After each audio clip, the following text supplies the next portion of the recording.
As soon as I had to create a character, I wasn't sure what I wanted to play as. So I took a human, and for some strange reason I accidentally made Rob Zombie. Looking through the classes, I found that Paladin is the only one that sounds interesting enough, and from what I hear, he has a lot of funny lines to not so appropriate dialogues. But I noticed that this class is further divided into smaller subclasses. Oath of Allegiance, Oath of the Ancients and Oath of Vengeance. I chose the Oath of Vengeance, because other weak paladins have to follow rules like protect the weak, which can't always be beneficial, right? And now that I'm thinking about it, Paladin Rob Zombie sounds like fun. Well, the only thing left now is to divide my stat points into my actual stats. I pretty much put everything into strength, resulting in my intelligence of 8. This stat distribution pretty much describes the paladins themselves. After my rehabilitation stay on the Nautiloid and a parasite on the frontal side of my brain, I decided to explore this ship and escape from it. It looks like the whole ship is just one big living organism. Everything I looked at was breathing or moving in some way. As I was wandering around the deck of the ship, a voice started calling to me from afar. The voice belonged to a living, talking brain, stuck in the head of a dead elf. It needed my help, but after my ill-timed throw, I had no choice but to destroy it. Which I did. Well, I must say that is something I wasn't expecting. This is Lazel. She was also in this rehab center and we received a similar parasite. And in addition to getting the parasite out of our heads, we also need to find her a proper surgeon, so she doesn't look like a weird hybrid of Grinch and Michael Jackson after his 100 plastic surgery. We noticed an unopened port in which we saw another possible ally. We rescued her and we found out that she was a bit of a racist towards the Grinches. But the main thing that interested me was the cube she was carrying around, because she wouldn't tell me what it was and what it was for, which made me a bit paranoid, but we accepted it anyway. Finally, we came to the actual controls of the ship, where a battle between Mind Flayer and the Demon General was underway. At first, we tried to kill both the Mind Flayer and the Demon General, but it turned out to be an impossible task. Due to his tentacles and my 2 female companions, we were in a logical disadvantage. So, I decided to connect tentacles to the control panel and try to save this ship. I spotted Shadowheart a short distance away and helped her to her feet. Together, we went searching for help to pull out our parasites. Along the way, we met 2 other infected members of the Nautiloid, Assassin Astarion and Magician Gale. So, together we set out in search of a healer to rid us of the brain parasite. I originally thought we had stumbled upon a settlement or town, but in reality we came across a bandit camp that had taken up residence in the ruins.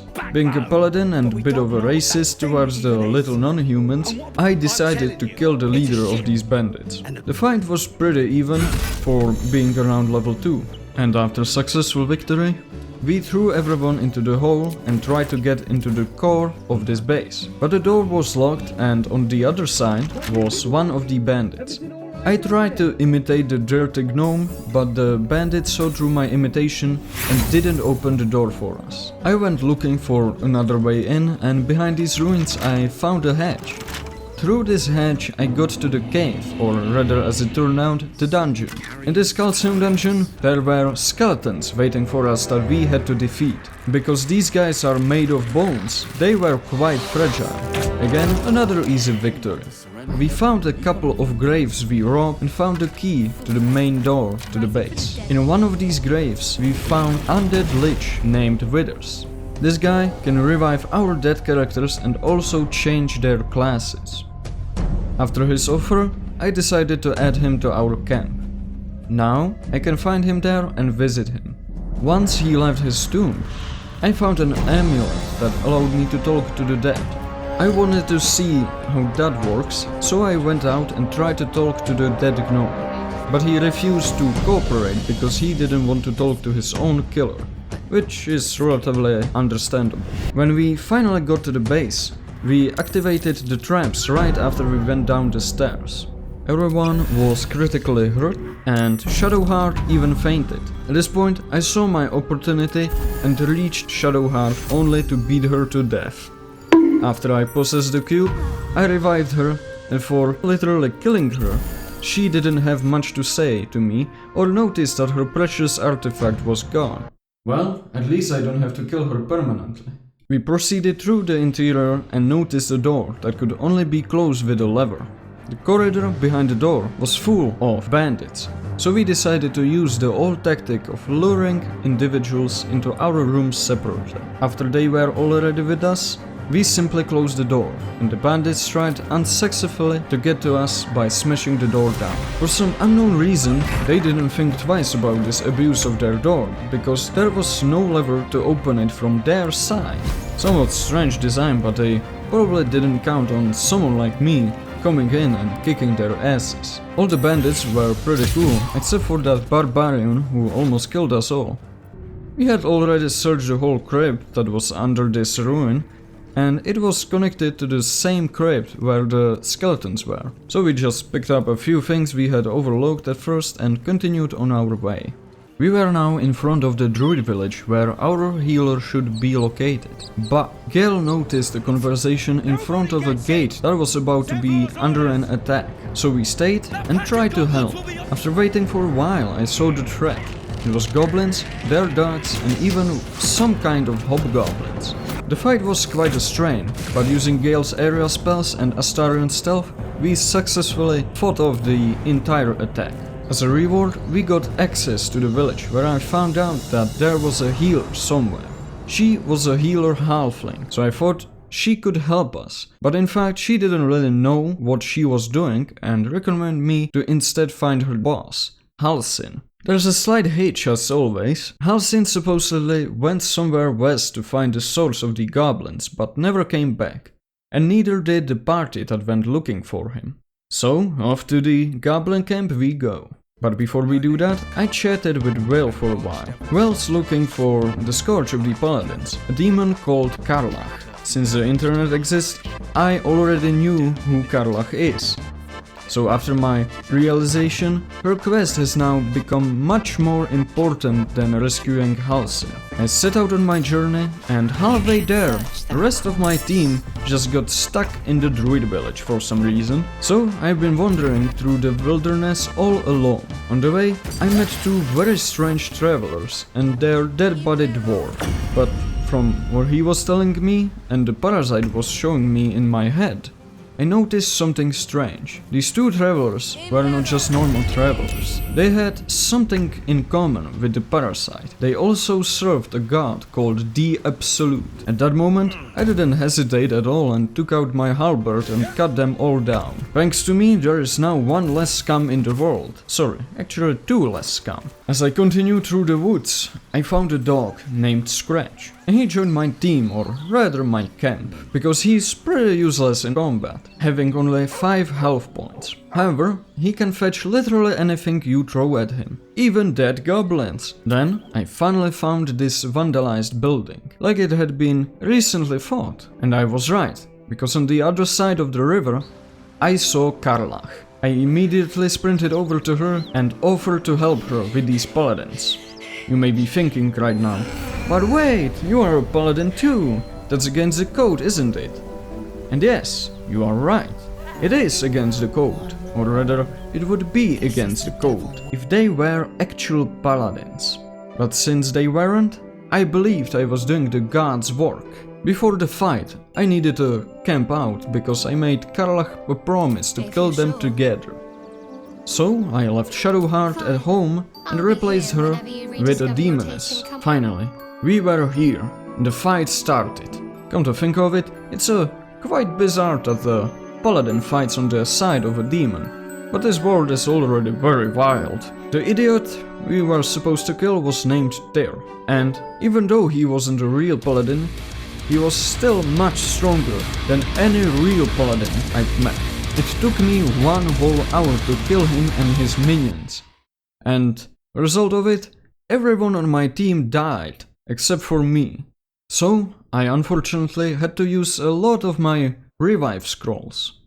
And to make matters worse, I learned about Gale's complicated revival system, where when he dies, he creates a field around himself that hurts anyone alive who enters it. After I revived everyone and we healed, I was thinking about finally saving poor Halsin, but we came across the Blighted Village where the goblins were living. After I talked to them, I found out they were totally cool with me. I noticed a huge mill with other goblins at it for some reason. I wondered what a goblin would need to do at a mill. It turned out that they were bullying a gnome. So I saved him by intimidating their leader and then freeing the gnome. And he didn't tell me anything important and just ran away. When I was about to leave, we heard strange noises coming from the barn. We had pissed off a huge ogre and a hobgoblin. When I saw the ogre's health, I got scared and tried to figure out how to avoid this conflict. I tried everything, but every time you open the barn door, they become aggressive. So again, there was nothing else to do but to solve this conflict with violence.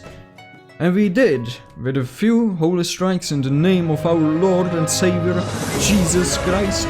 As we were leaving, I saw a well.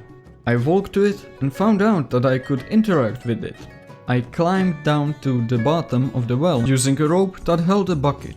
At the bottom of the well, there was a cave full of spiders that could teleport. After visiting this cave, I have to say that there is nothing worse than a teleporting spider. We killed them with gravity and fire magic. And I decided to use Astarion to search the rest of the cave, so I don't have to risk all of my team members. What he encountered at the very end gives me chills to this day. When I tried to sneak out of that place with Astarion, he accidentally got stuck to a spiderweb and warned all the other spiders and the queen herself. I thought he would somehow escape, but the opposite was true. Astarion paid with his life. I tried to save him, or at least his body, but it was an impossible task. So unfortunately I had to use a heretical method called load game. We decided not to mess with this spider queen and move on. Now we were really going to save Halsin, so we infiltrated the goblin camp through the main entrance, or rather almost the main entrance. We went around the first part along the rocks. To my surprise, the goblins were cool with us again. Now I just needed to find Halsin, but instead the goblin commander started talking to me about how she could feel the parasite in my brain and how I could get rid of it. So she took me to her room and there she gave me a potion. I wasn't sure what I was about to drink, but I still drank it anyway. After drinking it, I fell to the floor into a deep sleep and then woke up in a cell. She explained to me that extracting my parasite was never the plan. And when she left my cell, I broke free of my bonds by brute force and went to my friends with whom I found the cell in which Halsin is kept. I arrived just in time because he was being bullied by the goblin children, and I nodded at Halsin that I was here to save him. At my signal, he broke the bars and killed everyone in front of them, and together we killed everyone who was near the cells. Halsin thanked me afterwards too and told me I still needed to kill the rulers of this place. The fight lasted a really long time. I have to say that I totally enjoyed it because Halsin is an absolute gigachit in his bear form, where each of his attacks can do up to 30 damage. Since the average goblin's health is around 30, it's a real quick brawl. I got a new hammer from the barbarian boss for Karlach. She is enjoying it very much and can recommend it.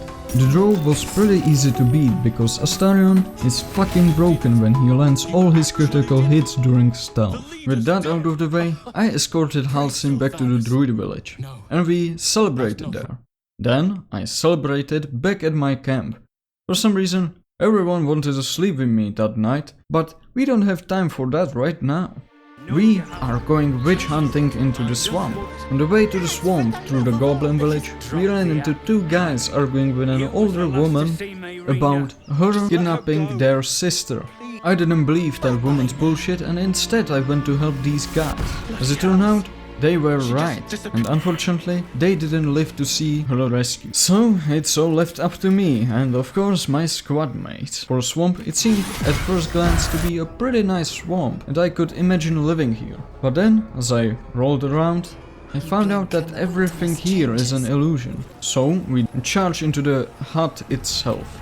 The hag teleported the kidnapped sister somewhere, who knows where, and since I saw through her lies, she teleported away too. I had to find her in her house. I've discovered a fake wall behind her fireplace that led to her dungeon under the hut. In that dungeon, we saw her minions, people with strange masks on their faces. They seemed like they were mind controlled. I tried to steal their mask, but I couldn't, so the only option left was pure conflict. But we still managed to defeat them, even though we almost all died because of them. On the way further into the dungeon, we noticed poisonous vents that could be clogged with any object. And here comes my most immoral solution to this problem. Remember how I murdered all the goblins in that castle? And how I looted them? Well, let's just say I wanted to save quite a bit of inventory space and picked up their bodies, including the kids. And since the kids didn't have any items, I used them as a cork to seal off the toxic vents. Honestly, I'm surprised I am still a paladin after such a horrible act, but I'm not complaining, am I? From what I've gathered, this is probably really the most creative and messed up thing you can do in Baldur's Gate. At the end of the dungeon, we finally found the witch. At the same time, the lady we were supposed to rescue was trapped in the root cage. We pissed the witch off so much that she decided to make her a little bit more toasty by setting the whole cage on fire. Luckily, I have Gale on my team, who has one magic spell that he can use to extinguish the fire. That pissed the witch off even more and she started cloning herself. So at this point, it was 50-50. If I kill another innocent character and screw up the whole mission, or hit the witch and then finally kill her. I was just lucky enough to hit the witch and kill her and complete this quest. I freed the lady and found out she came here just to revive her long dead husband. I went to look around in the lab that was right behind the boss's arena and found a wand that I could use to revive him. When I used the wand, well, let's just say her husband wasn't in the best possible condition and became a zombie. Luckily, he didn't eat us like I originally thought he would. Then I gave the wand to the lady and she said that she's going to Baldur's Gate seek help with him. So maybe I will meet her there soon. This has been my Baldur's Gate experience so far and I have to say, it's a blast. I definitely recommend playing it, and honestly I was a bit skeptical due to it being a turn-based RPG, but the whole turn-based combat is excellent. The possibilities of how you can deal with the enemy is something absolutely brilliant. And what do you expect from a studio that has been doing this for a really long time? And that's not the end of the journey of my paladin, because there's so much more to discover. So subscribe for more RPG video game content and a sequel to Paladin Rob Zombie. Thank you for watching and see ya!